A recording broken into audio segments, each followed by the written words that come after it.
এখন আমি অবস্থান করছি ভারতের অন্যতম রাজ্য ত্রিপুরায়।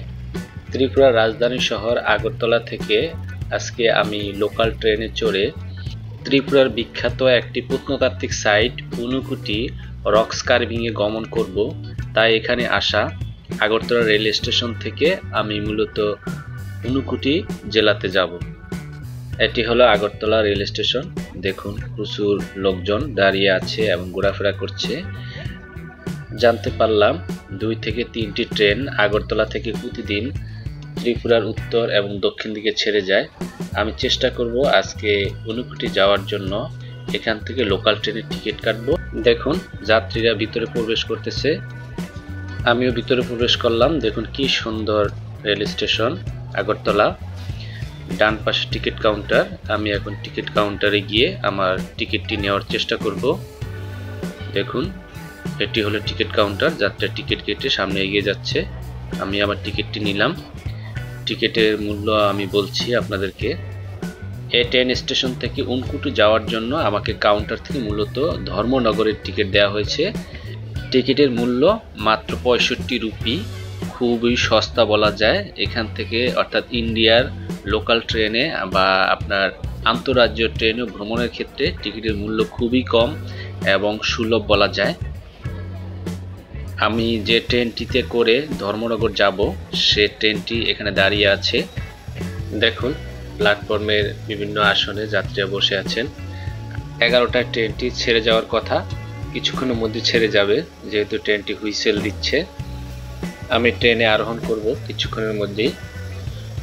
দেখুন সামনে একটি ক্যান্টিন রয়েছে, এখান থেকে চাইলে আপনি খাবার কিনতে পারবেন। যাত্রীরা সবাই ট্রেনে প্রবেশ করেছে, আমিও প্রবেশ করছি। ট্রেনটি কিছুক্ষণের মধ্যে ছেড়ে যাবে এবং ধীরে ধীরে ট্রেনটি চলতে শুরু করছে। দেখুন একবার কি সুন্দর ট্রেন। ত্রিপুরা এসে আজকে আমি এই প্রথম ত্রিপুরার লোকাল ট্রেনে ত্রিপুরা ভ্রমণ করব। দেখুন কি সুন্দর ট্রেন, ট্রেন এগিয়ে চলেছে। এটি হলো ত্রিপুরার লোকাল ট্রেনের ভিতরের দৃশ্য। দেখুন আমি একটি জানলার পাশে সিট পেয়েছি। সবাই যার যার সিটে বসে আছে, কেউ মোবাইল টিপছে, উপরে ফ্যান ঘুরতেছে, কেউ ঘুমাচ্ছে। ট্রেনের জানালা দিয়ে দেখুন বাইরের দৃশ্য কি সুন্দর।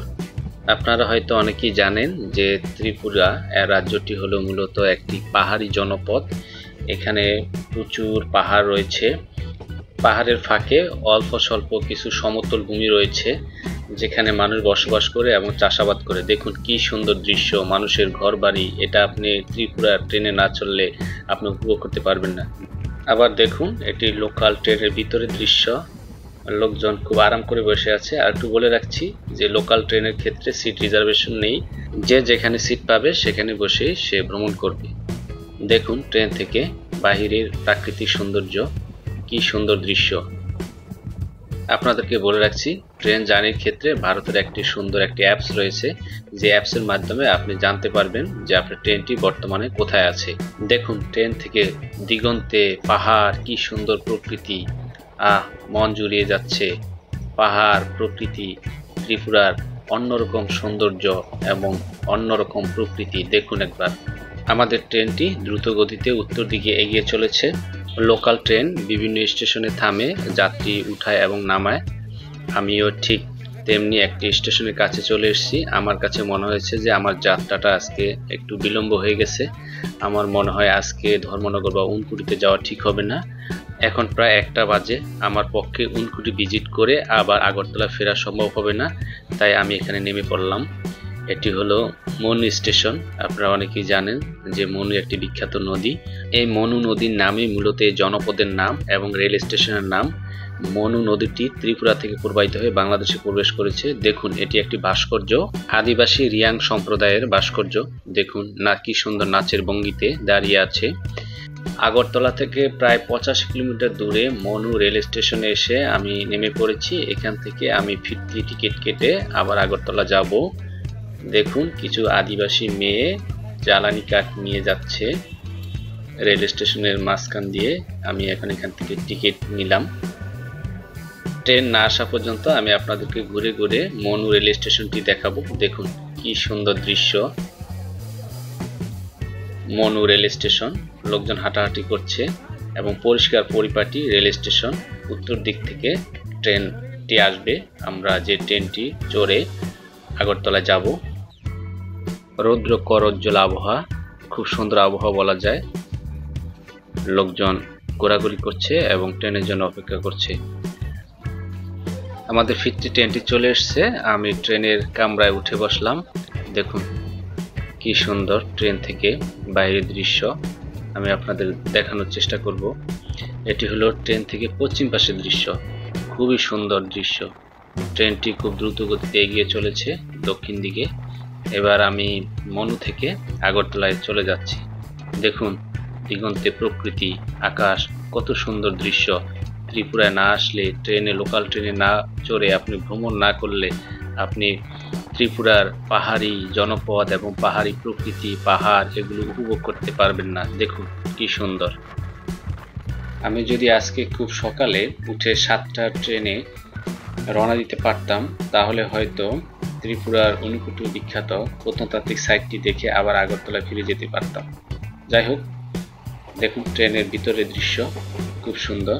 এটি হলো ট্রেনের পূর্ব পাশের দৃশ্য, খুবই চমৎকার। দেখুন প্রকৃতি, পাহাড়, কত সুন্দর, ছবির মতো দৃশ্য।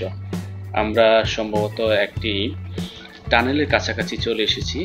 ট্রেনটি টানেলের মধ্যে দিয়ে প্রবেশ করবে। আপনারা জানেন যে ত্রিপুরায় প্রচুর টানেল রয়েছে। মূলত ট্রেন চলাচল উপযোগী করার জন্য পাহাড়কে ছিদ্র করে এই টানেলগুলো করা হয়েছে। দেখুন একবার ট্রেনটি টানেলের মধ্যে প্রবেশ করলো। এই তো টানেলের মধ্যে প্রবেশ করেছে, দেখুন কি সুন্দর।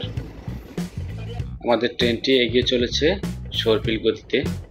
দেখুন সাপের মতো দেখতে, আঁকাবাঁকা ভাবে এগিয়ে চলেছে। আপনাদেরকে বলে রাখছি যে আগরতলা থেকে ধর্মনগর পর্যন্ত 140 কিলোমিটার ডিস্টেন্স, যা যেতে প্রায় 3 ঘন্টার মতো সময় লাগে। আর আমি মনু স্টেশন থেকে নেমে আগরতলা চলে এসেছি। মনু থেকে আগরতলা আসতে প্রায় 1 থেকে 1.5 ঘন্টা, সর্বোচ্চ 2 ঘন্টা সময় লাগে। ট্রেনটি আগরতলা স্টেশনে চলে এসেছে। দেখুন কি লম্বা ট্রেন, কত সুন্দর দৃশ্য। পাশে কিছু খেলোয়াড় খেলাধুলা করছে, খুবই সুন্দর দৃশ্য। দেখুন আগরতলা রেল স্টেশন নেমে আজকের মতো আমার ভ্রমণ শেষ করব। মনোযোগ সহকারে ভিডিওটি উপভোগ করার জন্য সকলকে ধন্যবাদ।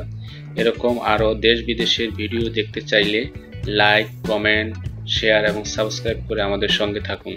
সকলকে আবারও ধন্যবাদ।